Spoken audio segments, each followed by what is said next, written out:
Talk about when you first got into the infomercial industry, how it was with you building other brands. Right. So back in the early 80s, I saw Downtime on TV and then went to the station and started giving them products, and that's how I got in the business. And so all of a sudden I'm selling Tony Little products, and I'm selling Billy Mays products and Jack LaLanne. So we're doing fitness and we're doing kitchen and we're doing health. And you know, Tony Little was blowing up. He became a global brand. Huge. Billy Mays became a brand. He did OxyClean and all these others.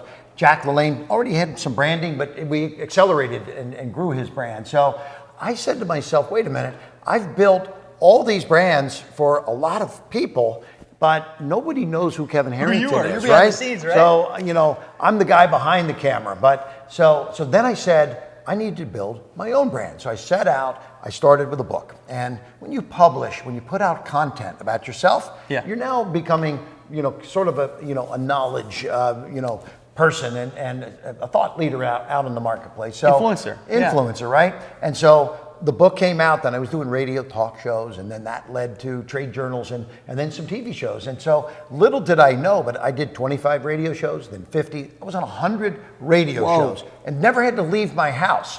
So I'm there having all these calls are coming in and internet articles and things, this buzz that I was creating. Who was tuning into all this? Mark Burnett was actually on the internet at this time looking for a shark in this category of the as seen on TV space, because he said, hey, we got all these inventors coming onto the show. So I can directly say that writing a book, publishing, and becoming an influencer for me led to actually getting on Shark Tank. So it led to your big opportunity with Shark Tank now, since doing season 1, filming how many? You did 100. So I filmed over about 175 segments. Season 1, and there was actually 35 one-hour shows that I'm in. So and so all these shows are now rerunning on CNBC and running all around the world. They're running in India right now. They run in Australia. They run in Europe. They run in Latin America, etc. So Shark Tank is in 40-some countries around the world. So obviously, it's easy to say you should become a person of influence, build up your brand. Your brand is everything.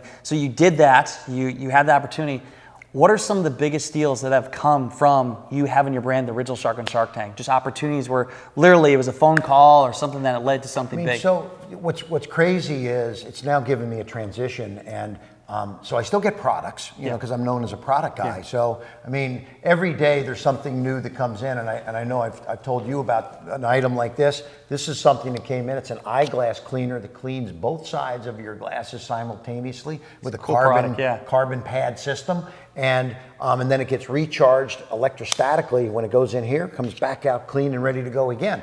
This is a $30 million product that started with something you and I did back about a year ago, right? Just a year ago. Yeah, and so we're on QVC on a global basis. We're in catalogs on a global basis. We're in retail stores. We're going into Luxottica stores and Pearl Vision and all these kind of places all around the world. So, you know, this is what I love about, you know, raising your power as an influencer and becoming a key person of influence, and thus, when people come to you, and I go to a lot of trade shows, I speak at a lot of events, this is the power. It kind of gives you a chance to control your own destiny. Because you now, for me, I do 2 events average a week, which is about 100 a year. So I'm building my funnel of influence to continue to help entrepreneurs go build their business, and also, I say, give back to them. And one more statement, and then you can jump in.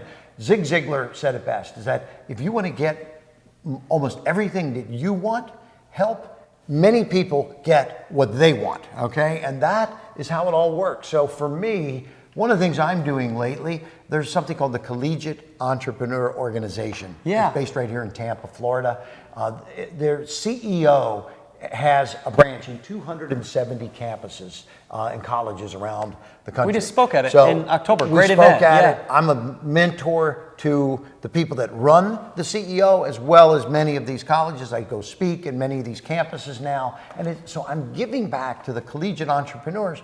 But what's happening is they're giving back to me too, because they come back with ideas and businesses and all of that. So I'm not just a product guy, although I love products, but I'm now I'm an equity owner in about 25 companies, and some of them are public, some are private, but it's just a load of fun, and I never know what my day is going to entail. And it all happened because, for one, let's go back, you started to build your brand. Yeah. And then building your brand got the attention of Mark Burnett. So then that gave you a great opportunity, and then people are coming to you. I mean, you probably turn down opportunities every single day.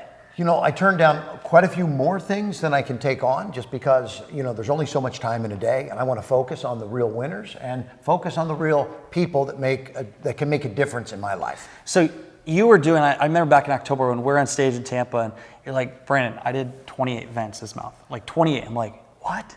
I'm like, how are you doing this? Yeah. But you're obviously really busy. So what is really moving the needle? You think about everything you're doing. What is the core thing right now that you do that moves the needle to get more sales? Well, so I would say exactly what we're talking about is as I continue to raise my profile. I mean, even think about the Kardashians, the Gary V's of the world. Gary V's got a person that follows him around with a camera. D-Rock, yeah. Okay, and what's he doing? He's just creating That's content. you, Herb. Right? Yeah. Okay, so he's creating content on a daily basis because he's continuing to have his profile out in everybody's face on a regular basis, right? So, you know, we're creating content. I'm writing, I'm podcasting, I've got my own podcast, I speak. So I have my own way of doing things, but I attend a lot of trade shows also. So I go to the houseware show, the hardware show, the fitness show, the beauty show, the golf show, the toy fair, etc. So go to trade shows, speak, go to chambers of commerce, get out there, build your brand.